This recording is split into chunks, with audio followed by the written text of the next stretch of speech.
Have you ever made a promise to your kid just to make them smile and then watch that promise turn your whole life upside down?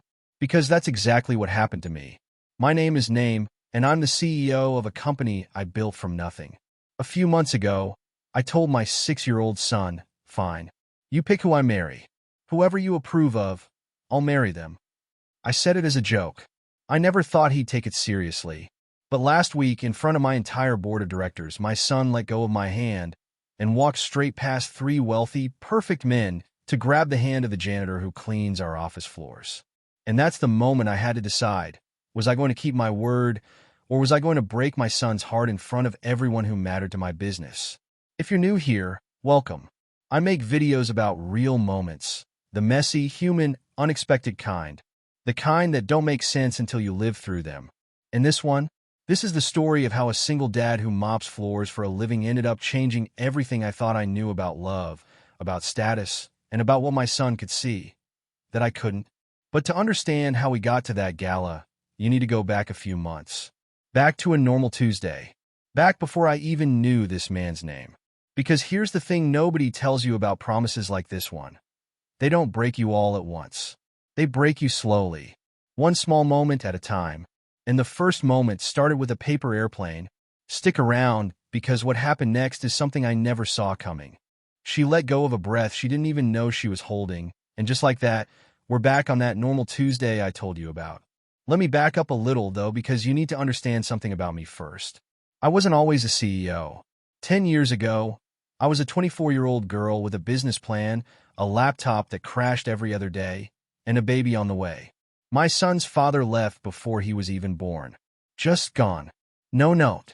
No goodbye. Just an empty closet and a stack of bills with my name on them. So I built everything from scratch. Every late night, every missed birthday party, every meeting I had to take with spit up still on my blazer. All of it went into building this company. And it worked. 10 years later, I run a firm with 300 employees and a board that respects me, even if half of them are twice my age and don't always agree with how I run things. But here's what nobody tells you about being a woman who made it on her own. Everyone suddenly has an opinion about your love life. My mother brings it up every single phone call. You're not getting any younger. A company needs a strong family image. What happens to everything you built when you're gone? My board isn't much better. They talk about stability and optics like I'm a stock they're trying to protect, not a person. And honestly, after what happened with my son's father, I wasn't in a rush to trust anyone again. I dated a little here and there. Nothing that lasted. Nothing that felt real. Most of the men I met were exactly what my mother and my board wanted: successful, polished, the right last name at the right dinner parties. And every single one of them made my skin crawl a little, if I'm being honest. So one night, after my mother had spent 45 minutes on the phone listing reasons why I needed a husband by my next birthday, I hung up, sat down at the kitchen table, and my son looked up at me with his cereal halfway to his mouth and asked, "Mommy, why do you sound sad?" And I don't know what came over me. Maybe I was tired. Maybe I just needed to say something out loud that felt like taking control back. But I looked at my 6-year-old and I said, "You know what? Forget Grandma. Forget the board. From now on, you pick who I marry. Whoever you like, whoever you approve of. That's who I'll marry." He grinned this huge, gap-toothed grin, like I just handed him the best job in the world. "Really? Any guy I want? Any guy you want," I said, laughing, already forgetting I'd even said it. I want you to remember that moment, because at the time it felt like nothing. It felt like a joke between a tired mom and her little boy. I never once thought he'd actually go looking. But kids remember everything, especially the promises. And 3 weeks later, he found someone. It was a Thursday, and I remember it specifically because I'd had one of those days where every meeting ran long, and I completely lost track of time.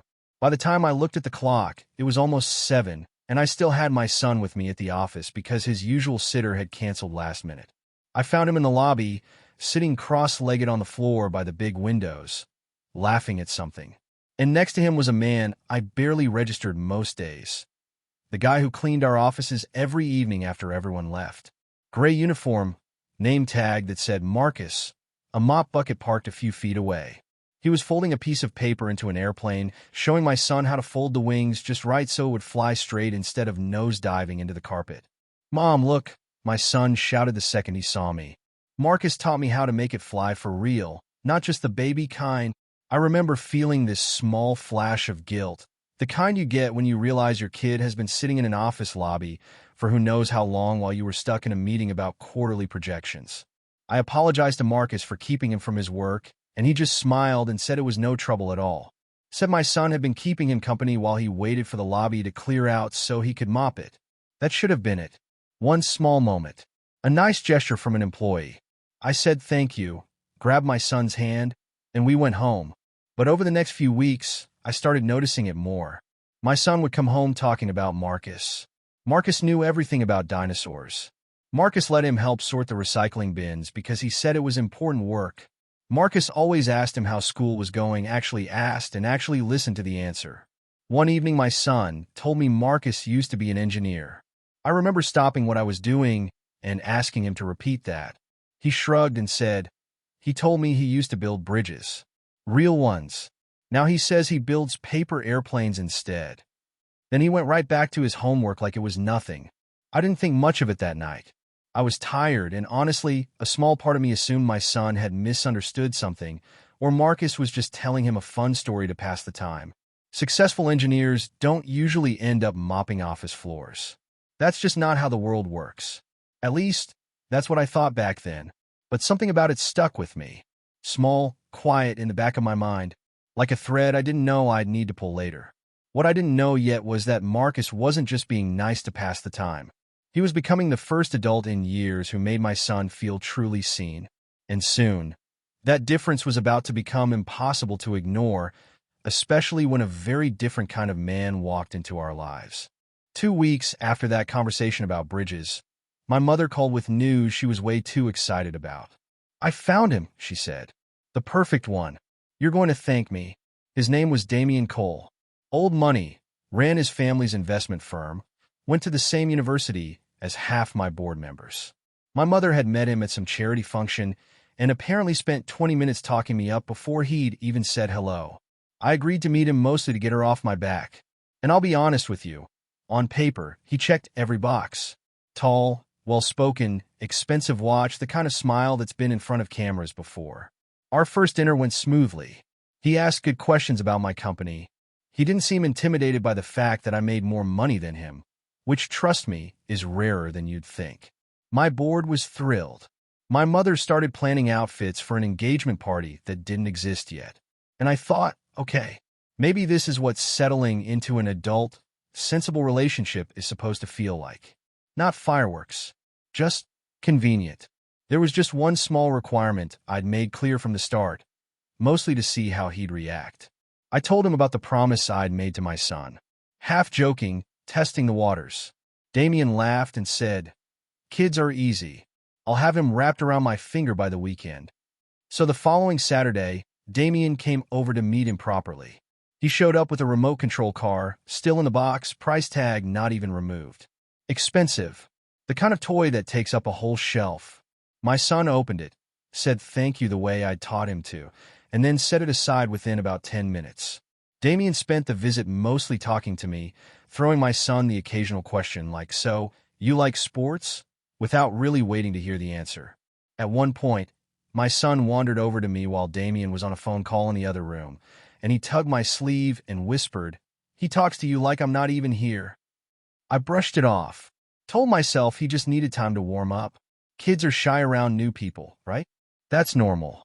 That same week, completely by accident, I ran into Marcus again. My son had left his favorite dinosaur book in the office break room, and I went down after hours to grab it before the cleaning crew emptied the lost and found bin. Marcus was there, and when I mentioned my son had been asking about the book all week, he reached into his own bag and pulled out a small paperback. A field guide on fossils, worn at the edges, clearly well-loved. "I found this at a used bookstore a while back," he said. "Thought your son might like it, if that's all right with you. No pressure to take it." It probably cost him $3, maybe less. But when I gave it to my son that night, he held on to it like it was made of gold. He read 2 chapters before bed and made me quiz him on facts the next morning at breakfast. I remember standing in my kitchen that morning, watching my son excitedly explain the difference between a fossil and a cast, and thinking about the remote control car sitting untouched on his shelf, still half in its packaging. I didn't want to admit what that comparison was starting to tell me, so I pushed the thought away and told myself it didn't mean anything. Damien was still the responsible choice, the stable one, the one my board and my mother and every practical part of my brain kept insisting was right. I just didn't expect my son to be keeping score the whole time, and soon, he wasn't going to hide it anymore. The board dinner had been on the calendar for months. Every year, my company hosts a formal evening for major investors, board members, and a few hand-picked clients. It's part business, part performance. Everyone dresses up, everyone smiles for the photos, and everyone quietly sizes each other up over the appetizers. This year, my mother had convinced me to bring Damien as my date. "It'll be good for optics," she said. "Show the board you're settling down. Show them stability." And by that point, I'd been seeing him for almost 2 months. It felt like the natural next step, even if something about it still didn't sit right in my chest. I also decided to bring my son. Normally, I'd have left him with a sitter, but he'd been asking to come to one of Mommy's fancy parties for weeks, and honestly, after the week I'd had, I didn't want to say no to him. What I didn't know was that Marcus would be there too. Turns out, the events team had hired extra cleaning staff for the evening, since the venue needed to be spotless before and after 400 guests came through. Marcus was one of them. I didn't even notice him at first, off in the corner near the kitchen doors, staying out of the way, doing his job quietly like he always did. My son noticed immediately. The evening started fine. Damien worked the room like a professional, shaking hands, laughing at the right moments, keeping one hand on my back like he was marking territory. My mother beamed every time someone commented on what a lovely couple we made. My board members nodded approvingly. Everything was going exactly according to plan. My son, on the other hand, was bored out of his mind. He tugged at his little suit collar, picked at the food on his plate, and kept asking when we could leave. Damien tried a few times to engage him, mostly by talking at him about football teams my son had never heard of. It wasn't unkind, exactly. It just wasn't real. And my son knew the difference, even if he couldn't have explained it that way. At some point, my son slipped away from the table. I didn't panic right away. Kids wander at these things, and I figured he was just stretching his legs. But a few minutes turned into 10, and I started scanning the room. That's when I saw him, over by the kitchen doors, crouched down next to Marcus, who was on his knee, showing my son something on his phone. Turns out it was a photo of an old bridge, one Marcus had apparently helped design years ago, back before everything in his life had changed. I started walking over, half to retrieve my son, and half out of pure curiosity, when Damien's voice cut through the room behind me, sharp enough that a few nearby guests turned their heads. "Is that the janitor talking to your kid?" He didn't say it quietly, and he didn't say it kindly. My son didn't say anything back to Damien. He didn't cry, and he didn't run to me the way I half expected him to. He just stood there for a second, looking at Damien with this expression I'd never quite seen on his face before. Something between confusion and quiet anger, like he was trying to figure out if the adult in front of him had really just said something that mean out loud. Then he turned around, walked straight past me without a word, crossed the entire length of that ballroom in his little suit, past waiters carrying trays, past tables full of people who ran my company's biggest investments, and he stopped right in front of Marcus. And he grabbed his hand. Not a quick touch, not a passing hello. He wrapped his whole hand around Marcus's fingers and just stood there, facing the room, like he was daring anyone else to say something. The room actually did go quiet then. I felt it happen, that specific kind of silence that falls over a room full of powerful people who suddenly don't know what to do with their faces. Marcus looked shocked and a little uncomfortable, like he wanted to gently pull away and disappear into the kitchen. I could see him glancing at me, silently asking if this was okay, if he should step back. My mother set her fork down completely.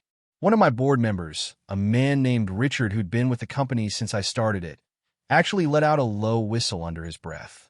Damien's face went through about 4 different expressions in the span of 2 seconds, landing somewhere between embarrassed and furious. And me?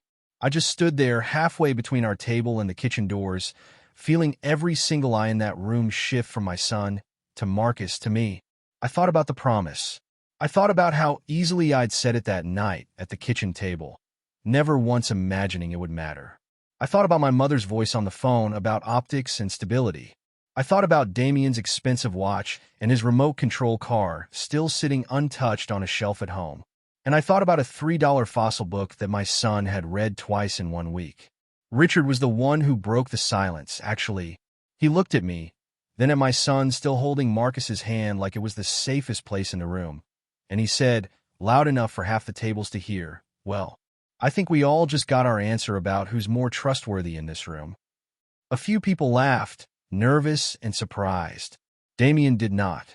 "This is ridiculous," he said, straightening his jacket, his voice tight. "He's a child.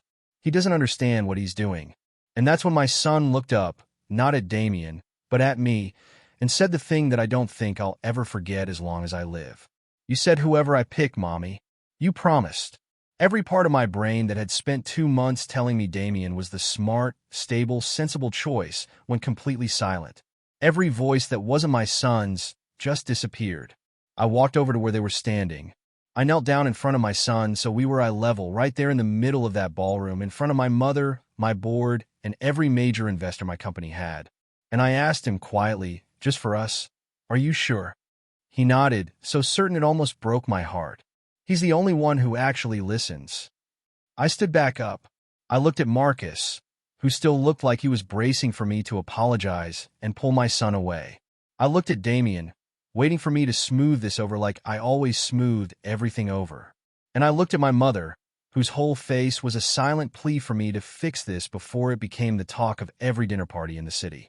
And for the first time in longer than I could remember, I didn't care what any of them wanted, that I made my choice right there, in front of everyone. The room didn't go silent.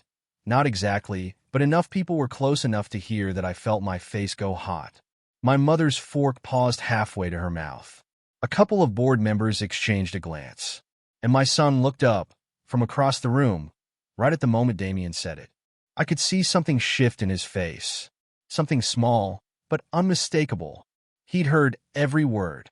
And in about 30 seconds, he was going to show every single person in that room exactly what he thought about it. I turned to Damien first, because I figured he deserved to hear it directly, not secondhand through office gossip the next morning. "I think you should go," I said. My voice came out steadier than I felt. "I'm sorry. This isn't going to work." He stared at me like I'd spoken a different language. "You're doing this. Here. Now. Over a janitor and a promise you made to a 6-year-old. "I'm doing this because a promise is a promise," I said. "And because my son just showed me something I've been too busy to notice for months." He opened his mouth like he wanted to argue his case in front of the room, the way he probably argued in every boardroom he'd ever sat in. But something in my face must have told him it wasn't going to work this time. He grabbed his jacket off the back of his chair, said something under his breath about how he didn't need this, and walked out through the same doors the waiters kept using, which somehow made his exit feel less dramatic than he probably wanted it to be. My mother was next. She didn't yell, which honestly would have almost been easier. She just looked at me with this quiet, wounded expression, the one she used to give me back when I dropped out of my MBA program to start the company instead. "Do you understand what you just did?" she said quietly. "In front of everyone?" "I understand exactly what I did," I told her. "I kept my word to my son. That's not nothing, Mom." She didn't have a response for that. She just picked her purse up off the table and said she had a headache, and that we'd talk tomorrow. I let her go. Some conversations aren't meant to happen in the middle of a ballroom. Richard, meanwhile, was still standing near our table, arms crossed, watching the whole thing play out with an expression I couldn't quite read. I braced myself for him to pull me aside and lecture me about optics too. Instead, he walked over, glanced down at my son, still holding tight to Marcus's hand, and said, "You know, in 30 years of sitting on boards, I've watched a lot of people pick partners for the wrong reasons. Stock prices, family names, what looks good in a press release." He shrugged. "Your kid just did something most adults in this room never learn how to do." He picked the person who actually shows up. Then he clapped Marcus on the shoulder, said something about how the floors had never looked better, and walked off to go find dessert like nothing unusual had happened at all. Marcus still hadn't said a word through any of this. When I finally turned to him, he looked equal parts stunned and deeply uncomfortable, like a man who'd shown up for a normal shift and somehow ended up in the middle of someone else's entire life falling apart, and rebuilding itself in real time. "You don't have to do this," he said quietly just to me. "I don't want you to feel like you have to prove something to a room full of people because of what your son said." "I'm not doing this for them," I said. "I'm doing this because he's right. You're the only one who's actually listened to him. And come to think of it, you're one of the only people who's actually listened to me too." He didn't say anything to that. He just looked down at my son, still holding his hand, then back up at me like he was waiting for the punchline that never came. By the time we left that night, half the room had watched my engagement, my mother's approval, and my board's comfortable version of my future walk right out the door. And somehow, for the first time in months, I felt like I could actually breathe. But a public moment like that doesn't just end quietly. Word travels fast in circles like mine. And by Monday morning, everyone at that company was going to have an opinion about what happened at that dinner. Monday morning, I walked into the office already braced for whispers. And there were whispers, plenty of them, but not the kind I expected. A few people from finance stopped me by the elevator just to say they thought what I did took guts. One of the interns left a sticky note on my office door that just said Team Janitor with a little heart drawn next to it, which somehow made me laugh for the first time in days. Even a couple of board members who'd been at the dinner sent short, careful emails, mostly along the lines of unconventional. But I respect it. My mother didn't call for 4 days. When she finally did, she didn't apologize exactly, but she did ask how my son was doing, which from her was close enough. But the conversation I actually needed to have was with Marcus. I found him that Thursday evening, right before he started his shift, and asked if he had a few minutes. We sat in the break room, the same one where he'd given my son that fossil book weeks earlier, and I finally asked him the question that had been sitting in the back of my mind since that very first conversation about bridges. "My son told me you used to be an engineer," I said. "That you built bridges. Real ones." Marcus was quiet for a second, turning his coffee cup slowly in his hands. Then he told me the whole story. 12 years at a structural engineering firm. A project that went wrong. Not because of anything he did, but because a supplier cut corners on materials and the company needed someone to blame publicly to protect their contracts. He was the easiest name to point to. Lost his job, lost his reputation in an industry where everyone knows everyone, and right around the same time, lost his wife, who decided she hadn't signed up for a husband without a 6-figure salary anymore. He took the cleaning job 2 years ago because it paid the bills and let him pick his daughter up from school every day without needing anyone's permission. He said it plainly, no self-pity in his voice, just fact. Said most people looked right through him in that gray uniform, and honestly, most days that suited him fine. "Except your son," he said. "He never looked through me. Not once." I told him I understood something about starting over from nothing, about people underestimating you right up until you prove them wrong. He smiled a little at that, the first real smile I think I'd seen from him. We took things slow after that. No dramatic declarations. No rush to make up for lost time. Just dinners after his shift, my son teaching his daughter how to build blanket forts, small, ordinary moments stacking up into something that actually felt real instead of convenient. A few months later, we were back in that same office lobby, the one where this whole thing started with a paper airplane. My son was folding a new one, badly, wings crooked, and Marcus knelt down next to him to fix it the exact same way he had that very first night. I watched them from a few feet away, and I thought about every reason my mother and my board had given me for why this didn't make sense. The wrong last name, the wrong job title, the wrong kind of story for someone in my position. And I thought about my son's voice in that ballroom. "You said whoever I pick, Mommy. You promised." Turns out, the best decision of my entire life came from a promise I never expected to have to keep, made to the one person in my life who's never once been wrong about who actually deserves to stay. If this story meant something to you, you're going to want to see what happens 6 months later, when Marcus's old firm reaches out wanting him back. That one's coming next.